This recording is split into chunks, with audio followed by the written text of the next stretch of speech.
Welcome to Overcoming Obstacles. With me, your host, Sifu Romain. And today, my guest is Gary Lombardi. Gary Lombardi is a life coach from Long Island, and he'll be sharing with us how he helps his clients overcome obstacles and some of the obstacles he's overcome in his life. Gary, welcome to Overcoming Obstacles. Wow. Thank you, Sifu. Thank you. Nice to be here.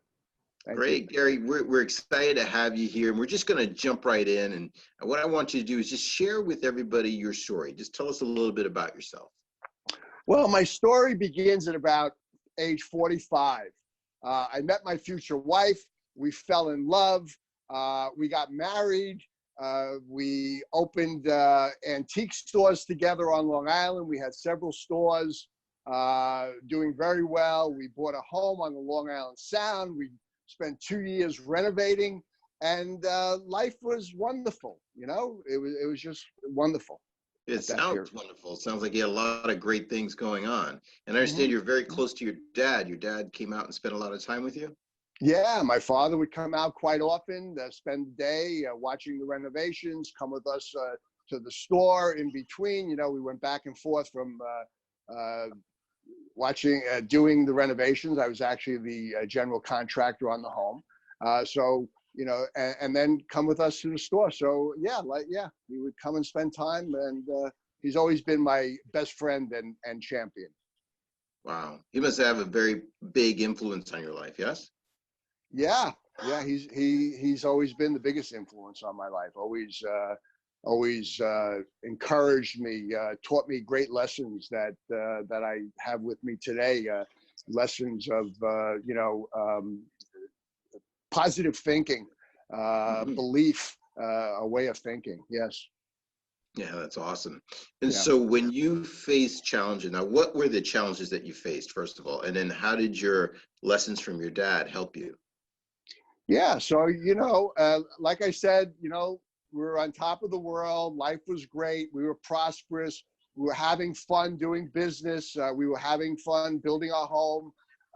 And we were in love, and it was a wonderful period of time. And then all of a sudden, and it seemed like all of a sudden, but it was almost 10 years later, I found myself in the middle of divorce. You know, my world is turning upside down. I'm now having to sell my home that we spent years renovating and building, selling the business.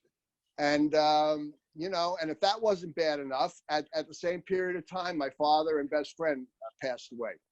No, I'm sorry to hear that. That must have been very difficult for you. How did you start to move forward and overcome that? You were getting hit from all sides. Yeah. Well, you know, it was shocking. It was something that, you know, it was shocking. Was the first reaction. But I've always been a man of faith. I believe in God, a higher power, and I was taught positive thinking. So this faith was my foundation. This belief was my foundation. And I had a choice to make, you know, succumb to my circumstances or create, you know, be victorious. So, you know, I decided that this was not going to defeat me. And so the question now became, what do I do next? Right. So what did you do next? How did you find purpose, and how did you move on? What were the first steps you took? So the first steps I took were to clarify to myself by reading self-help, coming to understand and putting it into words exactly what was going on. I began reading every day before bed, 2-3 hours, filling my mind with positive, inspirational thoughts and positive visions of and visions. So I did that every day consistently. I began to do yoga every day, stretching and processing the energy, moving the energy out. And I would wake up early in the morning, 4:30, 5 o'clock, began stretching, doing my yoga poses, and then I would go swimming at the local pool and spend an hour there. So this was very empowering for me. This was very so filling my mind, body, and spirit, and processing was the big thing. By reading and learning, I was able to embrace what was happening and process it, move it out of my energy field. So I would start with a clean slate. Wow, that's great. And so coming from a place of clean slate, how did you move forward? We understand, okay, so you're doing all these things, yoga, swimming, you're feeding your mind, which is all important things, right? You're working on your health and fitness. And I know just from my own experience, that's a big part of what keeps you moving forward and feeling good, right? And Yeah. from there, of course, it's easier to, have a positive mindset and start to see your future. So what happened next for you? Yeah. So, I started to take an accounting of everything that was going on in my life. And I realized that I had a couple of years of savings to live on. And I said, okay, so what do I do now? What do we do now, Gary? What's next? And I enjoy the real estate field. I've been in it before, selling real estate. I renovated and sold different properties over the years, including our property together, my wife and myself. So at this time, it was like 2007, 2008, and banks weren't lending the banks. It was hard to get funding for any loans. So I decided that in any event, I decided on real estate. And I wanted to not sell it, I wanted to invest. So I began my journey of 2 years to start my new career in real estate investing. And yeah. Yeah. And a lot of people would say, wow, Gary, in the middle of a recession, you're going to jump into one of the industries that was probably the hardest hit. That didn't intimidate you or scare you or?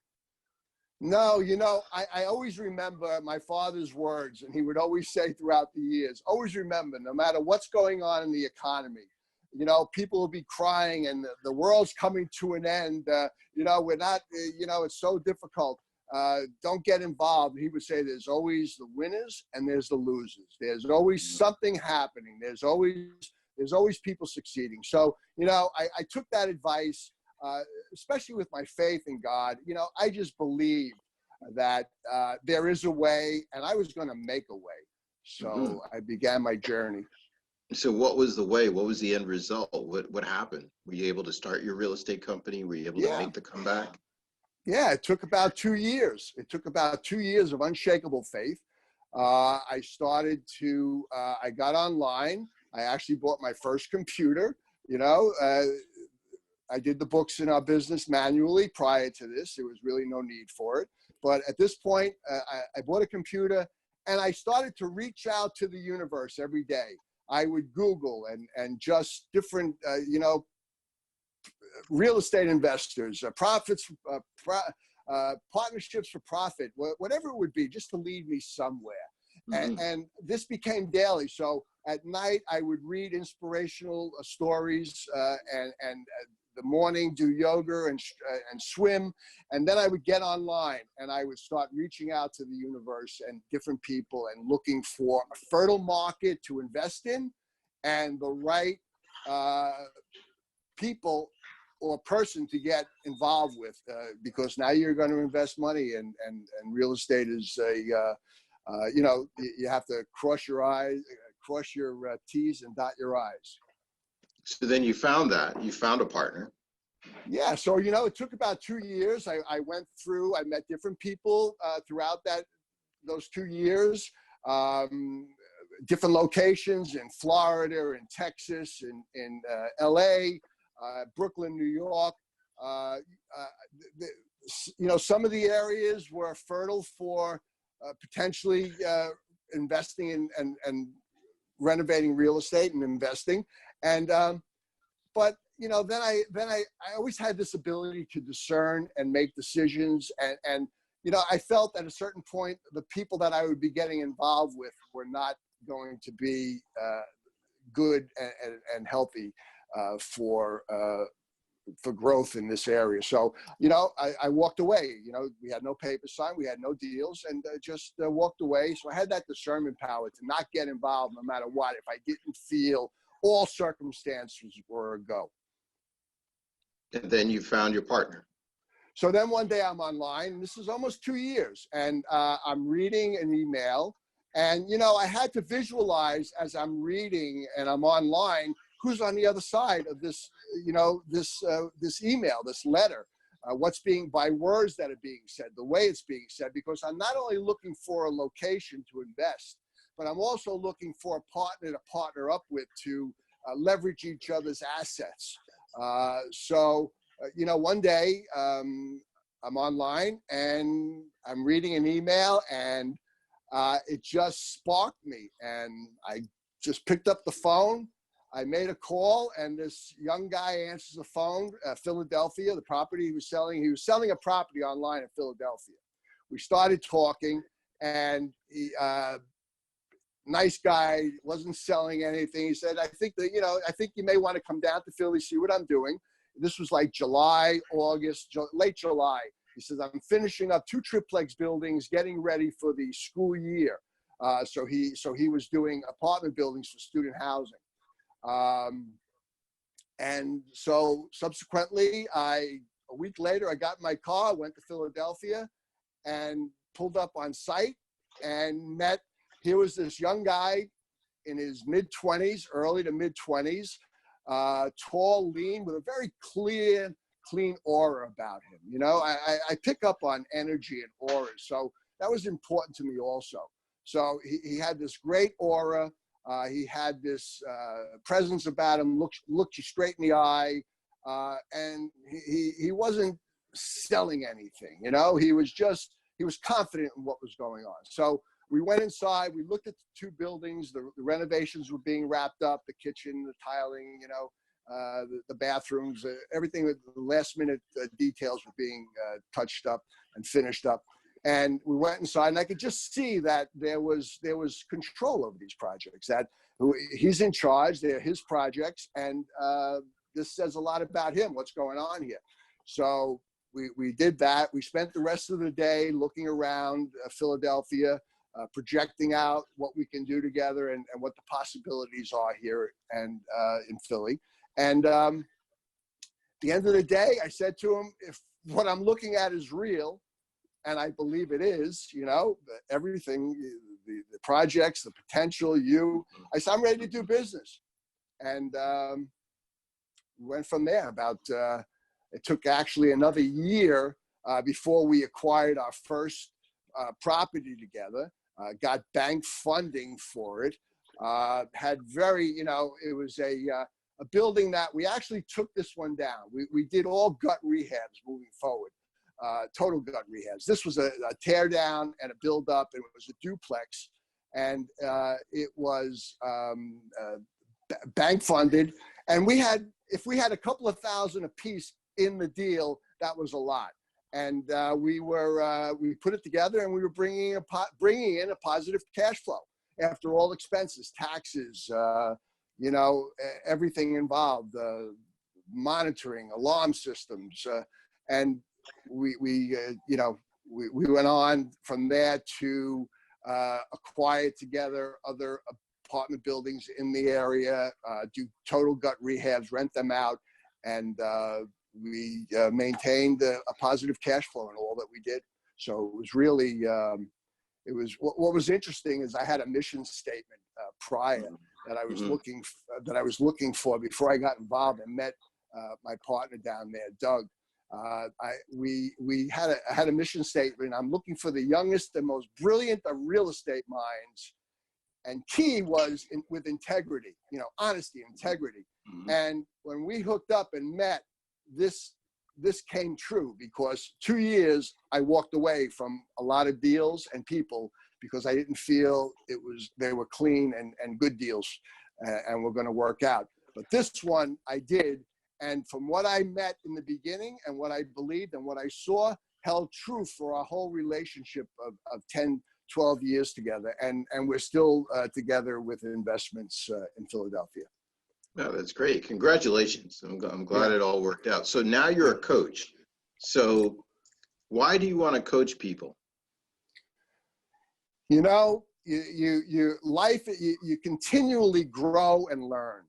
And we continually, if we're healthy, I believe that we reinvent ourselves. You know, if we, if we're doing the same thing for decades, I believe after a period of time, uh, for most of us, it becomes stale. So, and I've been used to reinventing myself, new businesses, starting from the ground up again, you know, succeeding, failing, moving ahead. So I've learned a lot. I've learned a lot. I've been in the retail business. I've been in the retail appliance business. I ran a wholesale division for a company. My wife and I opened 3 antique stores on Long Island. We purchased our property. We renovated the buildings. You know, we did a home. So there's a lot of experience of making wise choices. I think that's key, of knowing what to look for, what to do, but also being a realist and being able to discern and make wise choices is key. A lot of people have a dream, and sometimes their feet are not connected to the earth. They don't have their feet on the ground, and they make wishful thinking choices. And so I've gained this over the years, and my track record proves that. And you know, and I feel that I have this to give back to people. So now at this point in my life, I want to spend time for people that really want to make a change, are truthful with themselves and with life, and are really motivated to change. There's nothing that gives me more of a pleasure than to help these people, work with these people, and help them succeed. So it's my calling. You know, I feel that this is a place where God has led me to be. So here I am. That's great. So for our listeners, as a life coach, what do you do exactly? Yeah. So you know, I work with people, as I said, that really want to make a change, and are truthful. So it's not everyone that I would work with. You know, we have to have a good synergy together. We have to have a working relationship. I have to see that we can accomplish something here, that we're just not spinning our wheels. And I help people who are at a crossroads find solutions, set goals. You know, we figure out the problem, set goals, and be accountable. You know, I stand with them to be accountable for the goals that they set, and so they can forge their own unique path in life, that they love, to the life they love. That's awesome. That's great stuff. Sounds very interesting. And so, Gary, before we sign off, Yeah. is there any words of advice that you'd give a listener who's going through something right now? They feel like they're stuck in a place, they want to overcome it, they're not sure what to do. What would you tell them to do first? First and foremost, what I words of would advice would you give them? I would tell them to reach out for someone who has been there, that can guide and help them. You know, we all need help. We all, throughout our life, we're people. We're always, everything we do relates to other people. So we need to transcend our ego, admit we need help, and be fortunate enough to find the right person, or persons that can, you know, help with figuring out the solutions, and setting good, solid goals, and being accountable. So I would recommend reaching out to a, you know, a coach is a great place. You know, you can call me. I can show you my techniques, and help you along the way. Okay. And for those people who want to reach out to you, how can they reach you? So they can call me directly at 516-776-8890, Okay. 516-776-8890. That's my cell. Or email me at Gary Lombardi Coaching at gmail.com. Okay. Can you spell that out for them? Yeah, GaryLombardi coaching at gmail.com. Thank you so much, Gary. And you know what? We really appreciate you being on our show. Great job, great interview, and we look forward to having you back. Very good. Thank you, Sifu. Thank you. Okay. All right.